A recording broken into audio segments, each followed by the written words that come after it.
Alors, bienvenue au Théâtre national de la presse. Monsieur Trudeau fera une courte déclaration et ensuite nous aurons 20 minutes pour les questions, so 20 minutes for questions. So I invite everybody to be brief, so we can have as much question and answer as we wish.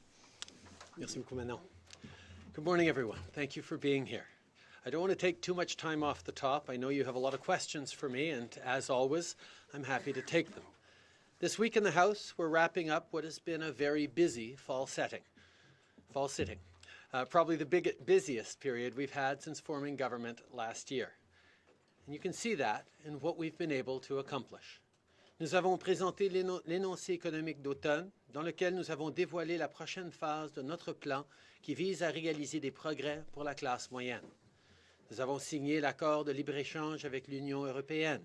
C'est une entente qui donne aux entreprises canadiennes un plus grand accès au marché et qui aidera les employeurs à créer les emplois dont les familles canadiennes ont besoin.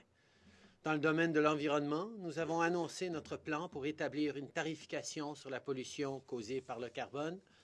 Nous avons aussi présenté notre plan de protection des océans et, la semaine dernière, nous avons dévoilé le cadre pan-canadien sur la croissance propre et les changements climatiques. Il s'agit d'un plan qui nous aidera à créer de bons emplois bien rémunérés, en plus de laisser à nos enfants et à nos petits-enfants un monde plus propre et plus prospère. This fall, I was also able to take Canada's message of openness and optimism onto the world stage at the G20 meetings and at the United Nations in September, and also during trips to China, Cuba, Argentina, Peru, Liberia, and Madagascar. And we've made tremendous progress on a number of other files, from making decisions around pipelines to reopening veterans' service centres to cutting the wait time for family reunification in half. There is, as always, much more work still to be done. Canadians expect our government to continue to work to strengthen and grow the middle class and help those working hard to join it. Je suis impatient de poursuivre notre travail lorsque la Chambre reprendra en janvier. C'est tout pour moi. Je suis maintenant prêt à prendre vos questions. Glenn McGregor, CTV. Prime Minister, it's traditional for incoming U.S. presidents to make Canada their first foreign trip. I'm wondering if you've had an opportunity to extend an invitation to President-elect Trump or plan to, and if you have any indication whether he's receptive to doing that. In my very first conversation with the President-elect the day after his electoral victory, I reminded him of the tradition and certainly extended an invitation for him to come up, and he responded positively, but obviously we're still working with the incoming administration to finalize. Okay. I want to ask you about the reports that your government is considering taxing private health care plans. And I'm wondering, is that still something that's on the table right now? And if so, would those revenues that you generated by ending the exemption for those under the Income Tax Act, would they be applied to just general revenues, or would they be funding another program to extend those kind of benefits to other people? Obviously, we're engaged very much in pre-budget consultations, engaging with stakeholders across the country, engaging with economists and within our government as well on a broad range of departments to look at where there are savings, where there are investments to be made. We are engaged in a tax review, as you know. We're attempting to clean up and simplify a number of things around the tax code. There are boutique tax credits that we felt eliminating. For example, the fitness and sports equipment credit was better served by delivering on a Canada Child benefit that gives more money tax-free every month to Canadians who need it than who don't. But we're always engaged in looking at different ways and to deliver on our commitments and promises to Canadians in ways that grow the middle class and help those that are working hard to join it. But no firm decisions have been made around the particular issue you bring up or a broad range of other issues that may or may not be in the upcoming budget. Mélanie Marquis, Presse canadienne. Oui, bonjour, M. Trudeau. Vous savez, en matière de santé, vous savez ce que réclament les premiers ministres provinciaux et territoriaux, donc c'est plus d'argent. Est-ce que vous seriez prêt à prolonger d'1 an l'application du taux de croissance annuel de 6 %? du transfert en santé et donc attendre un an avant de signer un nouvel accord?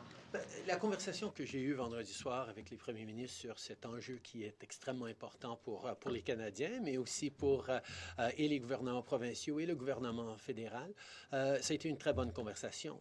J'ai dit depuis longtemps que ça a fait mal à notre système de santé qu'on avait un gouvernement qui, pendant presque 10 ans, a été complètement désengagé du dossier de la santé à travers le pays.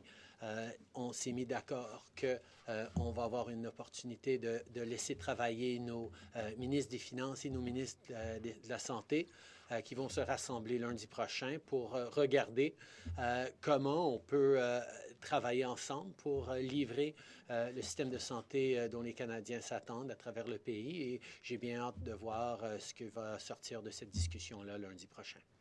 Je comprends, mais la question c'était, est-ce que vous êtes prêts, vous, est-ce que vous ouvrez la porte à la prolongation du taux de croissance? Je pense que les gens s'attendent à ce qu'on agisse de façon mesurée, mais aussi de façon assez immédiate sur le dossier de la santé. Alors, je suis très content que les ministres des Finances et les ministres de la Santé vont se rassembler lundi pour regarder les différentes options et regarder les possibilités qui sont devant nous. Althea Raj, Huffington Post. Hi. I'd like to invite you to take a look back about last year, basically your first year in office, and I would like to know what you feel is your biggest regret of the year. I think there's, for all the things that we've accomplished, all the big things that I've listed a number of times, that I think we did a very good job on. There's always more to do, and certainly looking at the things that we're hoping to get to in the coming years as we work to fulfill the mandate to grow the economy in ways that help the middle class and those working hard to join it are always going to be top of mind. I think we focus more on the things that we still have to do rather than the things that we've done. But if I had to pick a low point for me personally, last year, it was the deaths of 2 Canadians by the Abu Sayyaf group in the Philippines, which was something that obviously was personally difficult for me, as I had the responsibility for directing and articulating the Canadian position. But also the opportunity and the responsibility to speak with their families. I think reflecting on the fact that we live in a very dangerous world and the responsibility that any government has to keep its citizens safe now and in the future needs to be top of mind. And any time situations come up in which we lose lives like that, is going to be difficult for any leader. Is there anything you feel you could have done differently? Do you regret publicly saying that Canada would not negotiate, would not pay ransom? I think people understand, and the Canadians I've spoken with across the country in the months following certainly understand that any other position would not just provide a source of significant funds to violent terrorists intent on causing more harm and taking more lives, but it would also endanger further the lives of any Canadian citizen who works, travels, or lives outside of our borders. Radio-Canada. Monsieur Trudeau, à propos de C-29, on comprend que votre gouvernement veut qu'il y ait des standards nationaux pour protéger les consommateurs, mais le Québec et de nombreux experts voient là une intrusion flagrante dans le champ de compétences provinciales et qui plus est pourrait réduire la protection de certains consommateurs québécois. Donc, est-ce que vous êtes prêt à laisser au Québec son propre système? L'enjeu qu'on est en train de regarder, c'est que on veut que les Canadiens aient des protections dans les industries, les secteurs contrôlés et réglementés par le gouvernement fédéral. C'est important et on veut que ce soit des protections très fortes à travers le pays et semblables à travers le pays. Je reconnais qu'il y a des juridictions qui ont des standards de protection plus élevés que d'autres, mais je suis très confiant que nous allons pouvoir travailler ensemble pour s'assurer que tous les consommateurs à travers le pays aient un haut niveau de protection dans les secteurs réglementés par le fédéral. Mais ça continue d'être un enjeu sur lequel on travaille de façon très, très étroite avec nos amis provinciaux, particulièrement au Québec. Est-ce que ce serait acceptable que, comme je l'ai dit d'entrée de jeu, que les consommateurs québécois soient, à cause de ces 29, moins bien protégés? Et est-ce que vous craignez que tout ça se retrouve à nouveau devant la Cour suprême? On est en train de vouloir protéger au plus haut niveau les consommateurs à travers le pays. C'est important pour nous. Et comme j'ai dit, je suis très content qu'on est en train de travailler là-dessus de façon étroite avec nos homologues aux autres paliers de gouvernement. Global TV. Good afternoon, Prime Minister. A report by the Canadian Centre for Policy Alternatives says the average Canadian childcare costs are climbing 3 times faster than inflation. A lot of families still finding it difficult to afford. I understand you brought in the Canada Child Benefit. It's indexed to inflation. But for those families for whom that still has not made it affordable, what else is your government prepared to do? We are, as we committed to do, engaged in investing significant amounts of money in social infrastructure, which primarily includes housing investments and looking at childcare. We understand how the approaches to childcare vary across provinces as they have responsibilities for delivering on childcare, and that's why we are engaged very closely in discussions with provincial jurisdictions to look at how we can help Canadians who are indeed facing increasing childcare costs. The fact is, as you pointed out, the Canada Child Benefit, which delivers more money tax-free every month to the families who need it by doing less for the wealthiest families, has gone a significant way towards helping a number of families. We'll be reducing child poverty in this country by 40%, lifting hundreds of thousands of kids out of poverty. But there is still more to do on this specific area of childcare, and that's one of the things that we're very much working on for the coming months and year. Are you still ruling out a national childcare plan? I think we recognize that the federal nature of Canada means any national perspective on childcare will have 10, possibly plus 3, very different ways of approaching it. And I think that's one of the strengths and challenges of our federal system. And as I've always said, I look forward to engaging with premiers and the provinces on these issues to ensure that all Canadians across the country have opportunity to both work and raise their families in the way that they want to. TVA. Bonjour. Est-ce que votre gouvernement va ramener les subventions aux partis politiques qui ont été abolies? En réalité, comme j'ai dit une couple de fois depuis plusieurs semaines, les Canadiens peuvent être assurés qu'au niveau fédéral, on a parmi les règles les plus strictes en matière de financement politique de tous les différents gouvernements à travers le pays. Et le niveau de transparence, d'imputabilité, de responsabilité lié au financement fédéral veut dire qu'ils peuvent être assurés. Certainement, le Parti libéral suit toujours toutes les règles et les principes sous-jacents au financement fédéral auxquels les Canadiens s'attendent.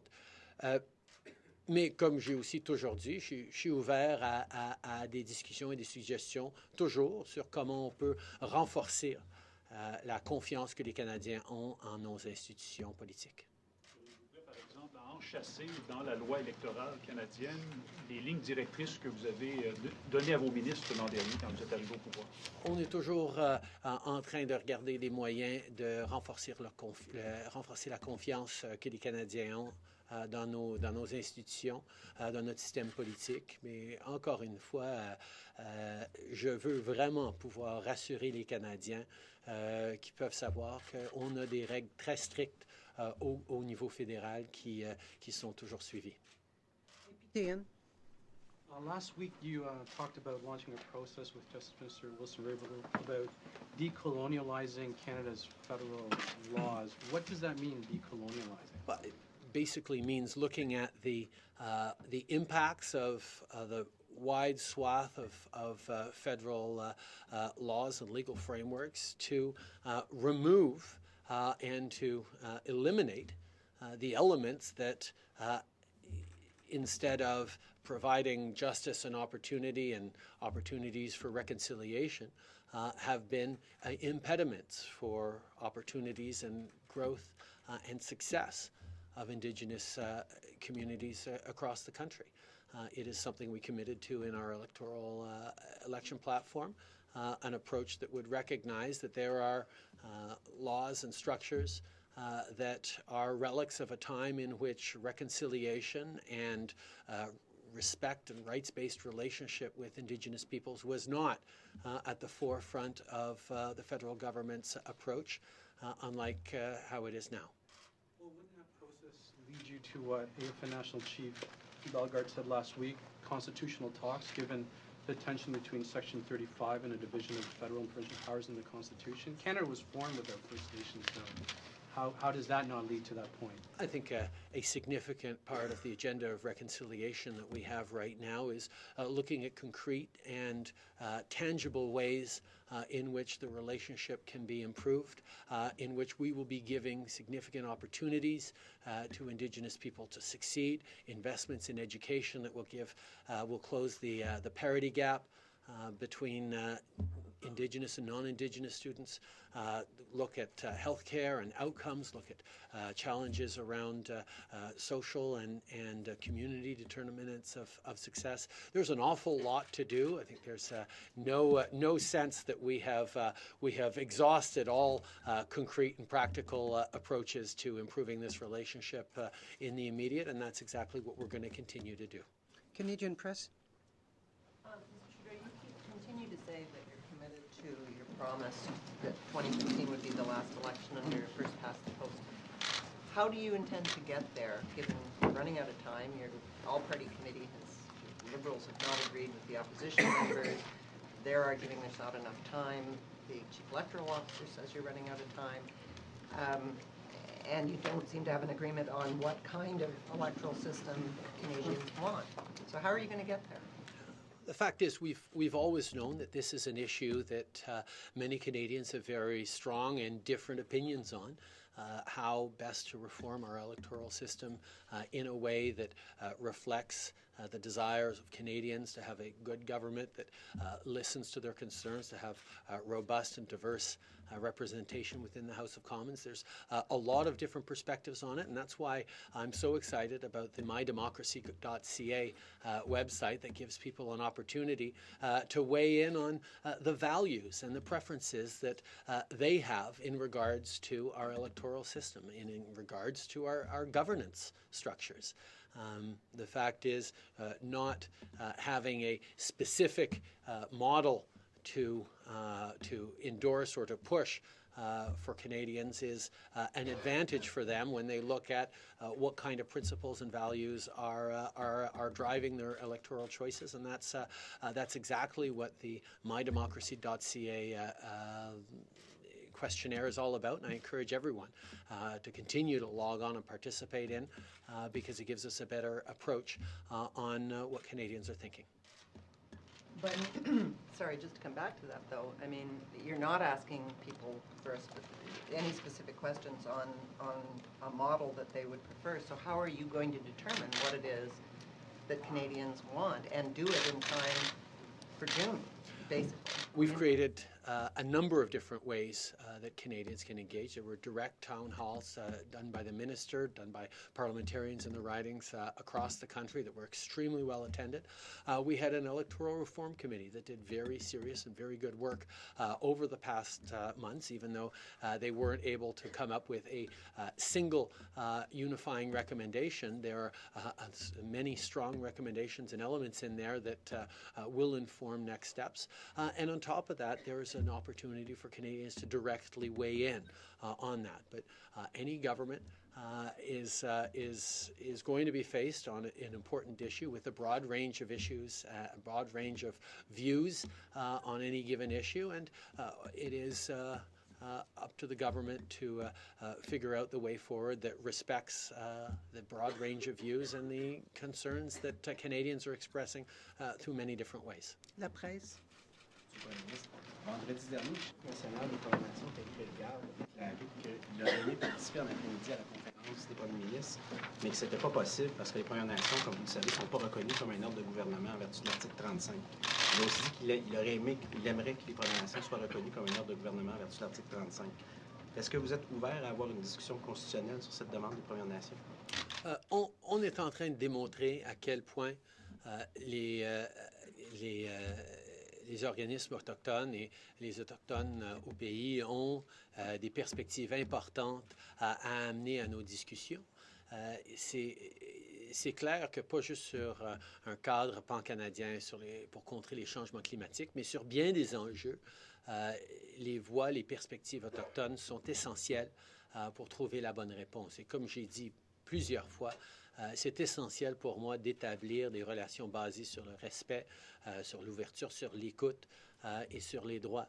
Alors, je suis très content de cet équilibre qu'on a pu établir où les chefs autochtones, les représentants autochtones sont présents pour une partie de la discussion, qui sont impliqués dans les prises de décision.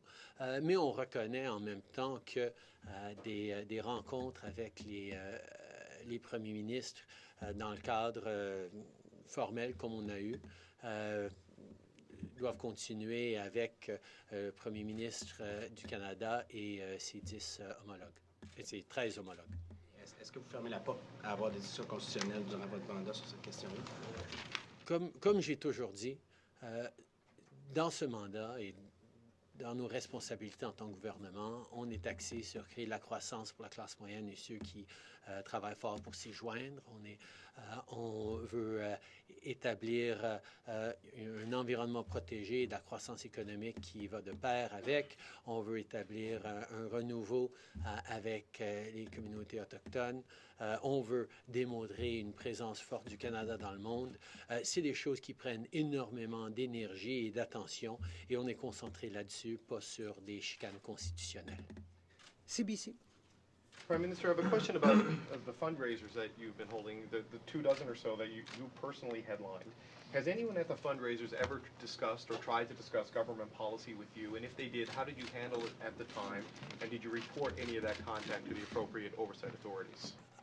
I think as people have seen from my approach over this past year, I and my entire government make ourselves extremely available to Canadians through a broad range of venues, through town halls, through press conferences like this, through conversations with Canadians in community centers and consultations across the country. And anytime I meet anyone, they will have questions for me, or they will take the opportunity to talk to Prime Minister about things that are important to them. But the fact is, my approach continues to be to listen broadly through every different opportunity that I get and make the right decisions based on what's good for Canada.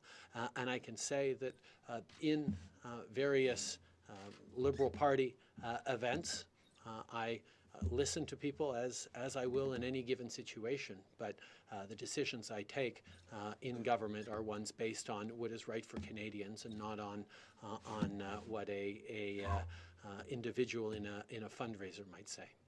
But on that, Prime Minister, the first examples you listed are all events that happen in public and under the public eye. The fundraisers are private events where money is exchanged to the political party. So these things aren't supposed to be discussed by your own standards. So are you confident that these events, you're living up to the standards that you set for your ministers and publish on your webpage? I think on the contrary, there are many, many events that I hold, whether it's with municipal leaders, whether it's roundtables with small business owners or business leaders, whether it's meeting with first responders and security officials across the country that aren't public events, that are events where we talk about the issues that matter to Canadians. And that this is a government that is extraordinarily open to multiple perspectives, and that's we always have. And at no point do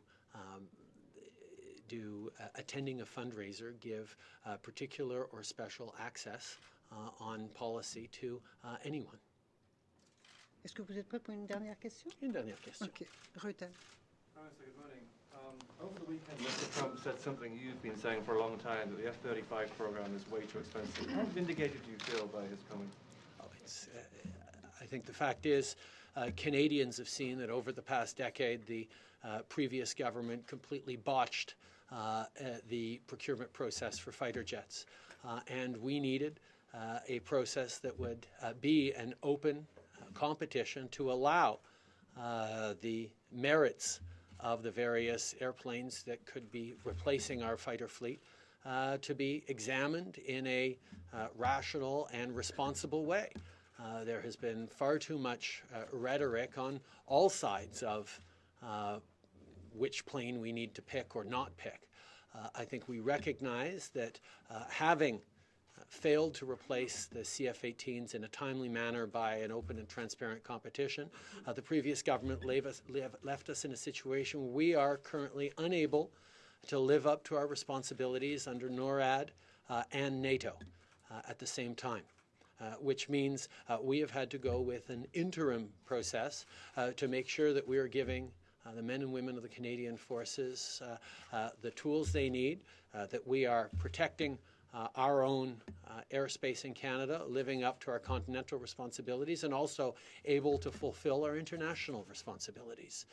This is a process that, yes, we wouldn't have to be going through an interim supplying process if the previous government had actually been able to do the procurement job that they had been tasked with, but they were unable to, and therefore we are doing a interim purchasing of 18 Super Hornets while we prepare the deep and responsible open competition that will lead to the many dozens of new planes that we're going to need in the coming decades.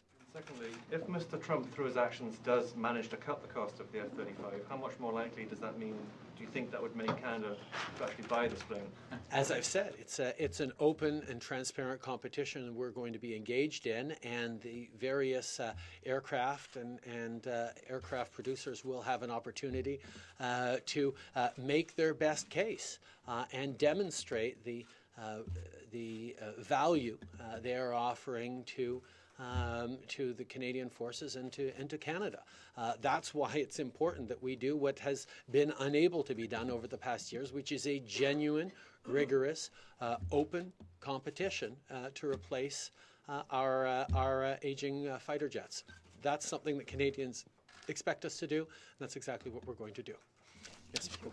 Merci beaucoup. Merci tout le monde. Joyeux Noël.